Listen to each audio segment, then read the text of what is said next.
시간 마음속에 혁명을 일으켜라, 마음속에 혁명을 일으켜라 라는 제목으로 말씀을 나눌 때 큰 은혜가 있기를 소망합니다. 성경 본문은요, 마태복음 6장 10절 말씀입니다.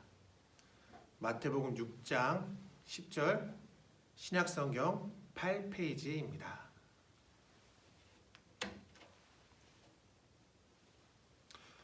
다 같이 봉독하시겠습니다.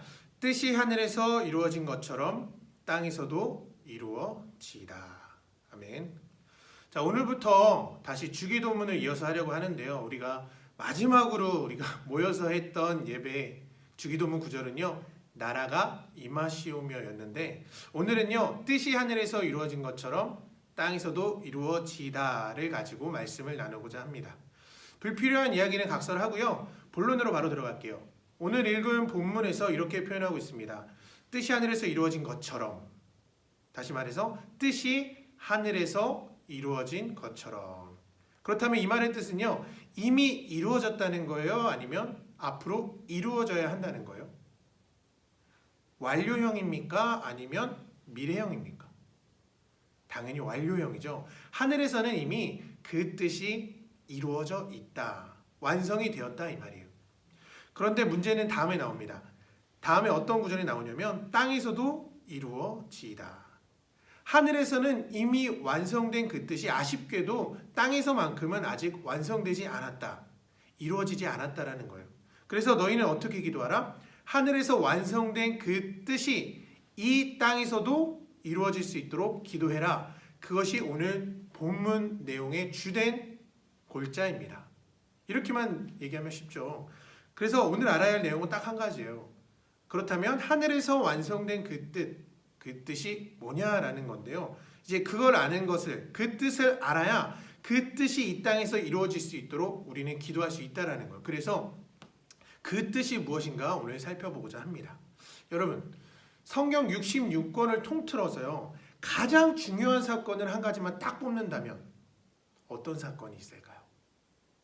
그러니까 또 빼고 가장 마지막에 남는 중요한 사건이 있다면 그게 뭘까요?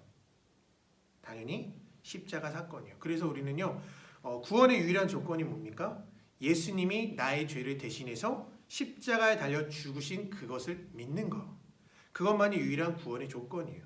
그래서 우리가 다른 건 다 모르더라도 십자가 사건만큼은 능통해야 합니다. 그 이유가 바로 우리의 구원이 여기에 달려있기 때문이에요. 그런데 보세요. 예수님이 십자가에 달려 돌아가시기 직전에 의미심장한 말씀을 하셨어요. 이렇게 말씀하셨습니다. 다 이루었다.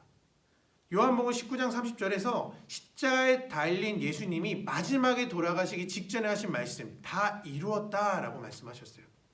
무엇을 다 이루었다는 걸까요? 무엇을? 예수님께서 십자가를 통해서 하시고자 했던 목표로 삼고 있었던 그것을 다 완성시켰다라는 말이에요. 나는 목표를 완수했다. 즉 나의 죽음으로 이제는 모든 인간의 죄값을 다 갚았다. 원래는 하나님의 공의로 인해서 죄인이 되어버린 인간들을 심판해야 마땅하지만 예수님의 그 피로 인해서, 나의 피로 인해서 너희의 모든 죄를 대신 갚아주었다. 그렇기 때문에 하나님은요, 이제부터 인간을 바라볼 때 뭐라고 바라보신지 아십니까? 죄인으로 바라보십니까? 아니요, 의인으로 바라보시게 된 거예요. 그런데 지구상에 있는 모든 인간의 의인으로 보시는 것이 아니라 누구만 의인으로 보겠다는 겁니까? 예수님을 믿는 자들만, 예수님이 나 대신 죽었다는 사실을 믿는 자들만, 그 사람들만 의인으로 보시겠다는 거예요. 그래서 바울이 이렇게 말합니다. 복음에는 하나님의 의가 나타나서 믿음으로 믿음에 이르게 하나니 기록된 바 오직 의인은 믿음으로 말미암아 살리라 함과 같으니라. 여기서 의인은요, 죄가 하나도 없는 사람이라는 뜻이에요. 그렇다면 질문 하나 하겠습니다. 자, 예수님을 믿는 사람은 죄인일까요? 아니면 의인일까요? 이렇게 질문을 하면요, 바로 대답하기가 좀 힘들어요. 그렇다면 대답하기 쉬운 질문을 다시 한번 해보겠습니다. 지금 여러분들은 스스로 느끼기에 죄가 있습니까? 아니면 없습니까? 여기서 분명히 나 죄 없는데요 하는 친구들이 분명 섞여 있어요. 이렇게 대답하는 친구들은요, 문제가 좀 있는 친구들입니다. 아직 자신에 대해서 잘 모른다는 뜻이에요. 우리 안에는 인간이라면 분명히 죄책감이라는 것을 느끼며 누구나 살아갑니다. 죄가 있다라는 거예요. 우리는 예수님을 믿지만 여전히 죄인이라는 소리예요. 그렇다면 성경이 거짓말을 하는 걸까요? 성경 우리에게 의인이라고 말하고 있잖아요. 그런데 왜 우리는 여전히 죄로 인해서 죄책감을 느끼며 살아가는 걸까요? 이걸 대체 어떻게 설명해야 될까요? 이런 거예요. 하나님의 눈으로는요, 우리는 의인으로 보입니다. 하나님의 눈으로는요, 우리 안에는 죄가 보이지 않으세요. 왜 그럴까요? 예수님의 피가 우리의 죄를 가리고 있기 때문에 하나님의 눈으로는 우리는 완벽한 의인입니다. 다시 말해서 예수님을 믿는 사람이라도 본질은 죄인이 맞아요. 그런데 겉으로는 우리가 의인의 옷을 입었어요. 그래서 겉은 의인인 상태, 하지만 본질은 여전히 죄인인 상태. 그래서 하나님이 주신 의인의 옷을 죄인이 입은 상태를 신학 용어로 이신칭의라고 하는 거예요. 이에 대해서 바울은 이렇게 말합니다. 경건치 아니한 자를 의롭게 하시는 이를 믿는 자에게는 그의 믿음을 의로 여기시나니. 그래서 우리를 바라보시는 하나님의 눈에는요, 우리는요 의인이 맞아요. 왜냐? 예수님이 흘리신 피값을 하나님이 받으셨기 때문에 죄인은 심판받아야 마땅하다는 하나님의 공의가 만족이 되어버렸습니다. 죄값이 갚아진 거예요. 그래서 이를 가지고 성경이 이렇게 말하는 거예요. 뜻이 하늘에서 다 이루어졌다. 하늘에서는 인간을 향한 용서가 완성이 되었다. 끝났다라는 거예요. 용서가 끝났다. 그래서 주기도문을 가르쳐주고 있는 거예요. 너는 하늘에서 완벽하게 용서받았기 때문에 하나님은 너희를 의인으로 보고 계신다. 죄가 하나도 없다고 보신다. 정말로 멋지고 이쁘고 깨끗한 모습으로 너희를 보고 계신다. 그렇기 때문에 하늘에서 하나님이 바라보시는 그 모습, 완벽한 의인의 모습을 이 땅에서도 가질 수 있도록 기도해라 이 말이에요. 그것이 뜻이 하늘에서 이루어진 것처럼 땅에서도 이루어지이다의 뜻입니다. 여러분, 하나님이 우리를 바라보시는 모습과 내가 스스로 바라보는 모습이 달라도 너무 다르잖아요. 그렇지 않습니까? 그러니까 그 둘의 모습이 서로 하나가 될 수 있도록 기도하라는 거예요. 이게 우리가 인생을 사는 목적입니다. 하늘에 완성된 용서를 이 땅으로 끌어내려서 내 실제 모습까지도 의인으로 바꾸어가는 생활, 그것이 신앙생활이고 이것을 다른 말로 성화라고 하는 거예요. 진짜로 의인의 모습을 닮아가는 거예요. 예수님을 닮아간다는 뜻이에요. 이 과정이 없는 신앙생활은 신앙생활이 아닙니다. 내가 예배를 아무리 많이 드려도, 기도를 많이 해도, 찬양과 헌금을 아무리 많이 해도요, 하늘의 용서를 나의 것으로 만드는 성화의 과정이 없다라는 것은요, 내가 신앙생활을 하지 않는다는 것과 똑같습니다. 여러분 잘 생각해 보세요. 우리가 신앙생활을 하면서 언제나 평안하고 기쁘기를 바라잖아요. 속으로 그러지 않습니까? 신앙생활을 통해서 기쁨과 평안하기를 바라잖아요. 그런데 실제로 우리는 신앙생활을 하면요, 실제로는 고통과 괴로움이 더 많습니다. 왜 그런지 아세요? 왜냐하면 성경의 말씀대로 살 수 없음을 우리는 본능적으로 알고 있기 때문이에요. 그 말씀에 순종할 능력이 없다는 것을 우리는 알고 있기 때문이에요. 성경에서 요구하는 성도의 모습이요, 과연 누가 그렇게 살 수 있을까 할 정도로 흉내조차 낼 수 없는 거룩한 삶을 묘사하고 있습니다. 그런데 이러한 성경의 말씀을 보고 나를 보니까 내 모습은 너무나 더럽고 추한 거예요. 형편없는 죄인으로 드러나는 거예요, 자꾸만. 이러니까 이 괴리감이 나를 괴롭힙니다. 신앙생활 열심히 낼수록, 신앙생활 열심히 하면 할수록 나는 위선자가 아닌가 하는 생각을 누구나 다 해봤을 거예요.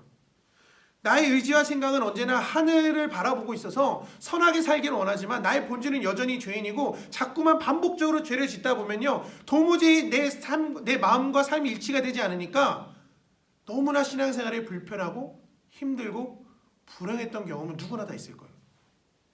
근데 여러분 명심하세요. 사람은요, 나의 삶과 나의 마음이 일치가 되었을 때 비로소 행복을 느낄 수 있습니다. 다시 말해서 신앙생활을 통해서 나의 삶이 실질적으로 변화가 되어야만 우리는 신앙생활을 통해서 행복을 느낄 수가 있다는 거예요. 반대로 나의 삶을 변화시키지 못하는 신앙생활은 우리로 하여금 불행을 느끼게 한다는 말과 똑같습니다. 스스로 한번 잘 생각해 보세요. 여러분들은 행복한 신앙생활을 하고 있었습니까? 아니면 지금까지 불행한 신앙생활에 가까운 생활을 했습니까? 그리고 이걸 기억했으면 좋겠어요. 뜻이 하늘에서 이루어진 것처럼 땅에서도 이루어지다를 기억하면 좋겠어요. 이 말씀이야말로 우리를 진정한 의인의 모습으로 바꿀 수 있는 능력을 가진 말씀이에요. 불행한 나의 신앙생활을 행복한 신앙생활로 바꾸어줄 수 있는 열쇠입니다. 여러분들이 이 말씀을 적용할 수 있도록, 쉽게 적용할 수 있도록 간단한 예를 한번 들어볼게요. 여러분 6.25 전쟁 아시죠? 처음 북한이 우리나라를 쳐들어왔을 때 서울이 며칠 만에 함락되셨는지 아세요? 3일 만에 함락됐어요. 3일. 그래서 민주주의였던 서울이 3일 만에 공산주의가 된 거예요. 그래서 공산주의가 서울을 함락해버리니까 모든 사람들이 쓰는 말투부터 달라졌습니다. 원래는 엄마, 아빠라고 불렀던 그 말이 공산주의가 들어오니까 아바이 동무, 어머니 동무로 서로 평등하고 동등한 위치가 되어버린 거예요. 그리고 공산주의 체제로 변하게 되니까 공산주의가 개인의 사유재산을 인정하지 않는 거예요. 그래서 어떻게 했습니까? 재산을 가진 사람들, 부자들을 전부 잡아다가 죽여버리고 어떻게 했습니까? 그 재산을 모두에게 똑같이 분배하는 그런 상황이 나타난 거예요. 이것에 반대하면 어떻게 되었습니까? 죽었어요. 직결 처형 당했습니다. 그래서 공산주의 함락 직후 서울은요 지옥과 같았어요. 서로 죽고 죽이는 상황이 반복이 되었습니다. 그런데 인천 상륙작전을 통해서 서울이 다시 무엇으로 회복되었습니까? 민주주의로 수복이 되었어요.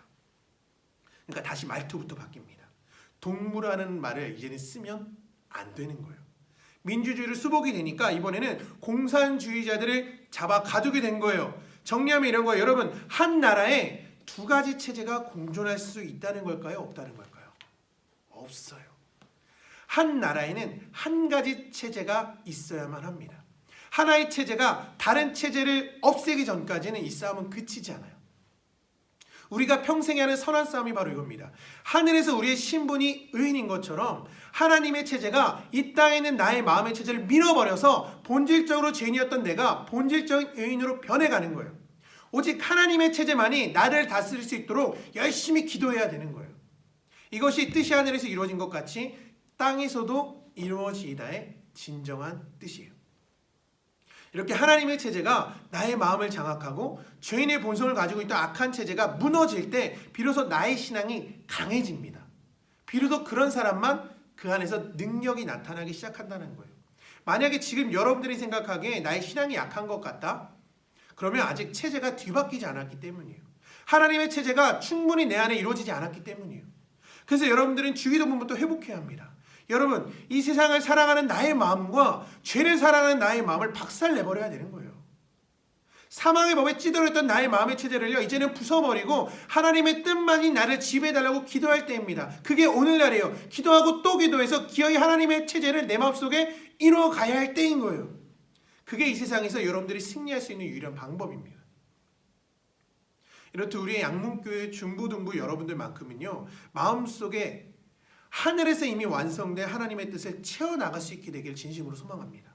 그리고 우리를 이 세상에 보내시고 우리로 인생을 살게 하신 목적 자체가 이러한 성화의 과정을 밟기 위해서임을 깨닫는 여러분들이 되시기를 진심으로 소망합니다.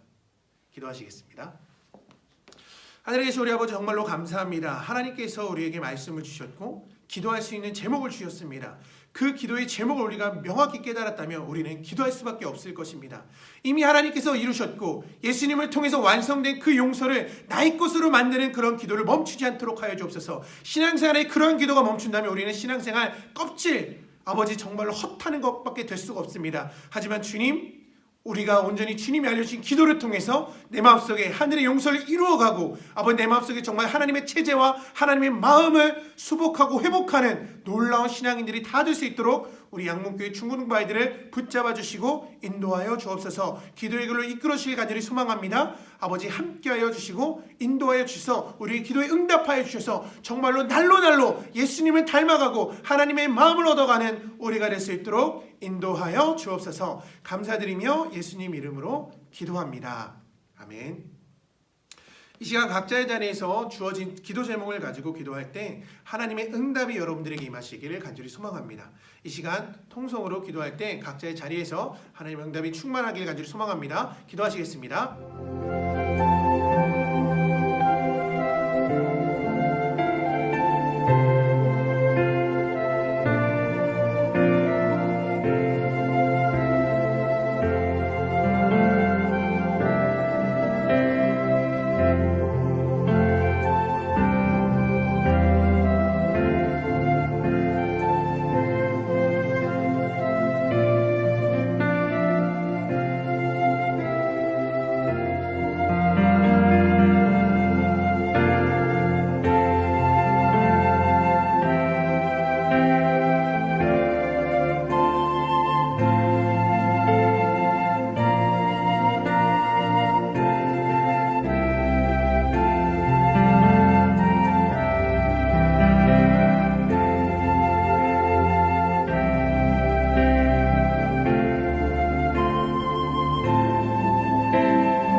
주기도문으로 중고등부 토요예배를 마치도록 하겠습니다.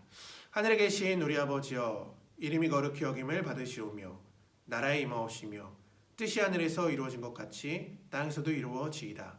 오늘날 우리에게 일용할 양식을 주옵시고 우리가 우리에게 죄 지은 자를 사하여 준 것 같이 우리의 죄를 사하여 주옵시고 우리를 시험에 들게 하지 마옵시고 다만 악에서 구하옵소서.